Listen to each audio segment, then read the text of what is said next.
রিয়াদ কয়দিন তো বিশ্বকাপ খেলা শুরু হবে, তুই কোন দল সাপোর্ট করবি? আরে বেটা আমরা তো বিশ্বের নাম্বার 1 দল করি, আর্জেন্টিনার। তুই কি দল করস? আরে বেটা আজ যে দল করে এই দলের পুরো বিশ্বের মানুষ চিনে, সেই দলের নাম হলো ব্রাজিল। ও তোরা 7 আপ দল এখানে করস? আরে বেটা এটা ব্রাজিল কল লাগে না, 7 আপ খুলে তো আমরা চিনি। আরে বেটা তুই এই দল নেই করো যে দলের 3 পিস কয়, 3 পিস কাপ দিয়ে দিছে। এ বেটা বাসা বাবার ঠিক কর, কি 30 বিচার আছে? এবারে অন্তর্গাত লাগে কা, তুই যা আর কইছ। এবারে তোরা এখানে ঝগড়া করার কি? ভাই আর এদিকে আইন, আমাকে একটু বেজালান বাকি দিন তো। কিসে তোকে কি সমস্যা? বেজালটা কি?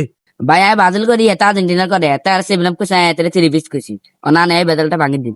আর বেড়া তোকে এসব ঝগড়া লই, আমি দোয়ানে গেছি একই ঝগড়া, বাজারে গেছি একই ঝগড়া। তোকে এত সমস্যা, এগুলো কেমন সমাধান করুন বুঝছ? যে জায়গায় যায় এই জায়গায় এই সমস্যা, যে জায়গায় এই জায়গায় এই সমস্যা।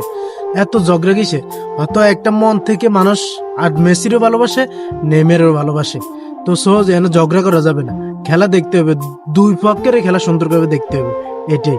কেউ বানাতে বেদল সমাধান করে দেন, আনার যে কোনো এক পক্ষরে টিকে দিবেন। খারাপ তুই থাম, আপনি কি দল করেন? আমি তো আওয়ামী লীগ করি। আরে ভাই আমরা কইছি খেলার কথা, আপনি করেন রাজনীতির কথা। আপনারা জিজ্ঞেসি আপনি কোন দল করেন, খেলার দল। আপনি চলে গেছেন রাজনীতির কথা কই মনা দিয়েছেন খারাপ করি। জানান না শেখ হাসিনা খেলার আই লাভ ইউ করেন। আর খালার আই লাভ ইউ করতেন কো, মার খালা তো মুদির লগে গুছি।